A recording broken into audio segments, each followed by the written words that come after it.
Que son nom ce soit loué dans le nom de Jésus.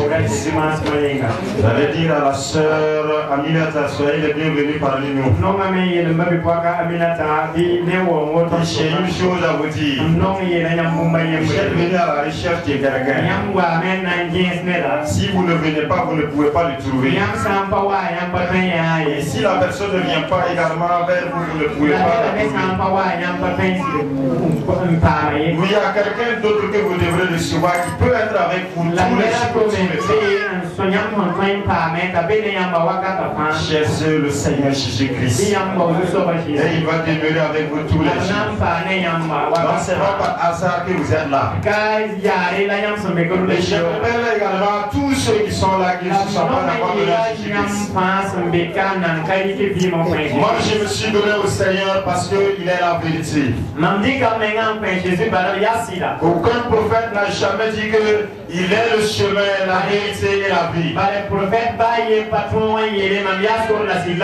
Il n'a jamais dit que sans lui on ne peut pas voir Dieu. Il n'a jamais garanti le salut. C'est le Seigneur Jésus qui proclame cela. Je préfère suivre le Seigneur Jésus parce qu'il est la protection divine. S'il protège, rien ne peut m'arriver. Voilà pourquoi je me suis confié à lui. Sinon, il y a d'autres dieux aussi qui peuvent me protéger. Mais Jésus est le même hier aussi que l'éternellement. Jésus est le même hier aussi que l'éternellement. Tu le reçois aujourd'hui. Il vient. Il demeure avec toi. Là où tu es, il est. C'est un ami fidèle. Que le Seigneur vous bénisse. C'est pas mon thème aujourd'hui. Le thème d'aujourd'hui, nous allons voir dans Luc chapitre 22, verset 46.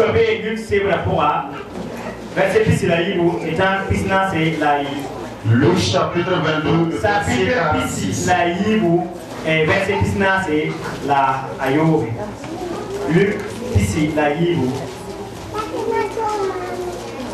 Luc chapitre 22, le verset 46. Ceux qui ont les Bibles en français, sachez que ma Bible et pour vous peut ne pas être la même chose parce que là, j'ai la version Semeur.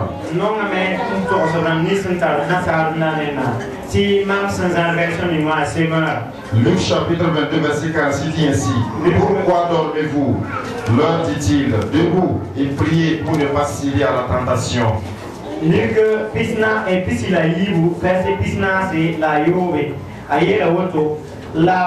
La biela karibisa ya pointi ya mgwen yiki mpusi ndawa pa makriye. J'ai comme titre la prière. Et comme thème ayant une vie de prière. Ayons une vie de prière. Cela est important. Qui prie alors? Qui nous allons prier? Nous devrons prier Dieu. Il y a d'autres personnes qui prétendent prier Dieu aussi. Il y a des dieux polythéistes qui ont plusieurs dieux. Plusieurs dieux, ceux qui ont plusieurs dieux. Il y a des gens qui ont des dieux monothéistes, un seul Dieu. Et il y a d'autres qui croient qu'il y a un seul Dieu qui existe, mais qui est saint. Et que personne ne peut parler avec lui. Non, nous ne parlons pas de ce Dieu. Notre Dieu est saint. Et personne ne peut approcher de lui. Mais par sa miséricorde et sa grâce, il a envoyé son Fils unique, afin que quiconque croit en lui puisse avoir accès au Père, puisse avoir la communion au Père, puisse recevoir les choses du Père. La prière, c'est une communion avec Dieu. La communion, c'est la prière avec Dieu. Alléluia. Nous devons le prier dans nos louanges pour le remercier pour tout ce qu'il fait. Nous devrons le prier et pour tout ce que nous en avons besoin. Car il est souverain, il est puissant, il est capable et il viendra à notre aide et il glorifiera son nom. Voilà pourquoi j'ai divisé mon sermon en 3 parties pour que nous puissions servir sur l'ensemble. Premièrement, là où nous avons lu, il leur dit. Qui a dit? Là, il s'agit du Seigneur Jésus-Christ. Les disciples, ils avaient choisi Pierre, Jacques et Jean. Le moment qui devrait monter maintenant sur la croix. Et il est allé pour prier. Il a laissé ses compagnons. Et il est parti maintenant pour prier. Donc il s'agit de Jésus-Christ. Mais il exposait à ses disciples ce qu'il devrait faire. Et ces paroles nous concernent également aujourd'hui. Parce que nous sommes les fidèles de Jésus-Christ. Nous avons choisi Jésus-Christ comme notre Seigneur. Il est avec nous présentement. Il est avec nous tous les jours. C'est vrai qu'il ne se manifeste plus comme avant dans le corps.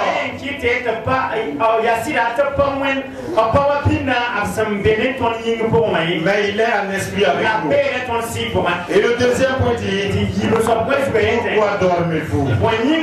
Pourquoi dormez-vous? Le Seigneur pose une question à ses disciples. Parce que le temps était vraiment difficile. Et lui il est parti pour prier.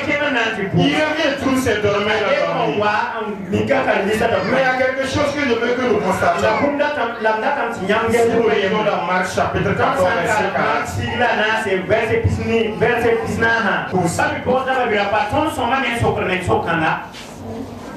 Veillez et priez. Le moment qu'on a besoin de dormir.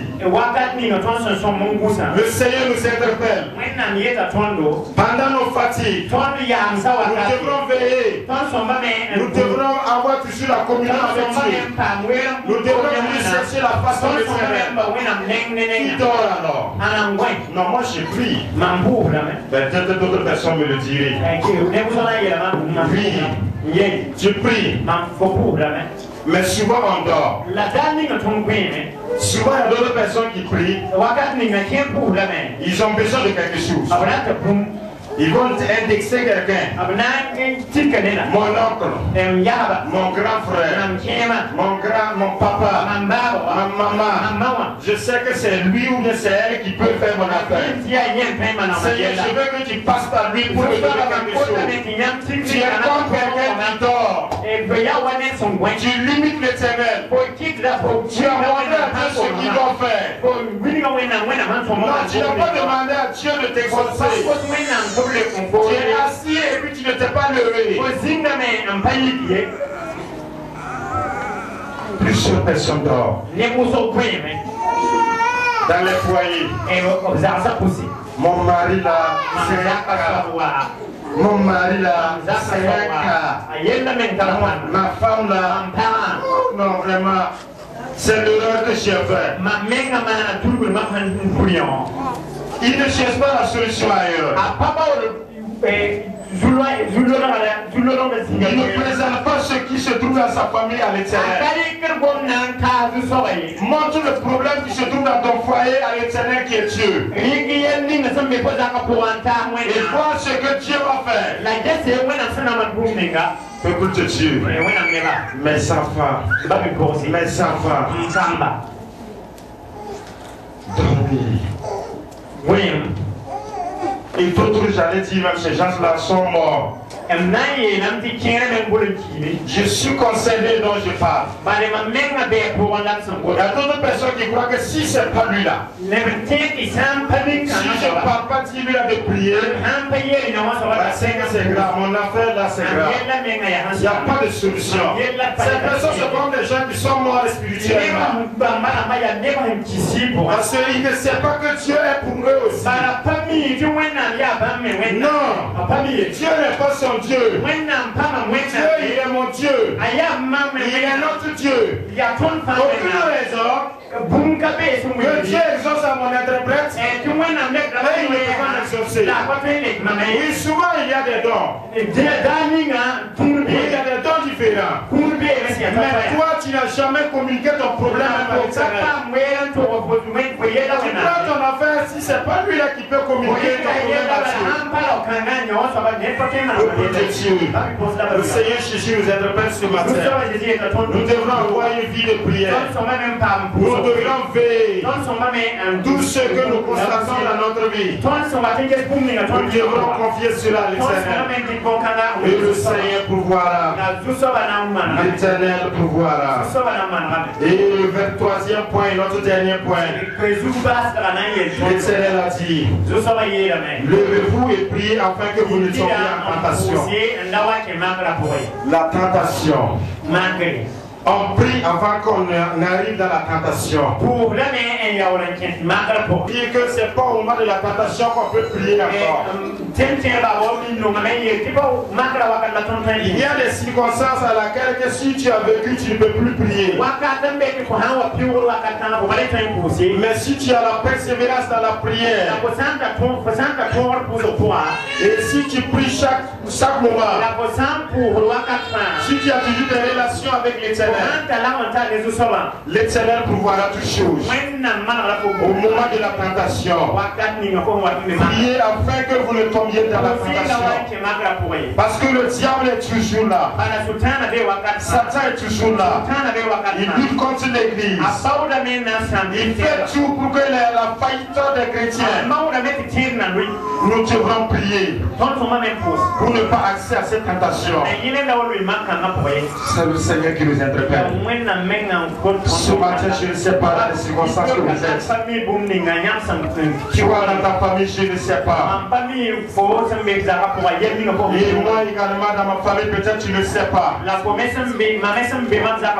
Et l'église communément aussi, nous avons des actes qui se produisent dans cette église. Nous devrons prier pour le temple. Nous devrons prier pour les frères et les sœurs. Nous devrons prier. Gloire au Seigneur. Et pour terminer, j'avais déjà parlé de ça. Après qu'un pasteur qui se trouvait dans un village, pour faire l'œuvre de Dieu, 15 ans. Lui avec sa famille qui demeurait dans le parc. Il chante. Ils chantent, ils prédiquent leur message ensemble. Ils se lavent les ranchers. 15 ans. Après cela, il est allé fondre une autre église. Et Dieu a fait des miracles. Il a sauvé des âmes. Plusieurs de ces personnes se sont données à Jésus. Ils sont venus dans l'église. Lui, il était toujours là où il est. Et un jour, il a décidé, il a dit,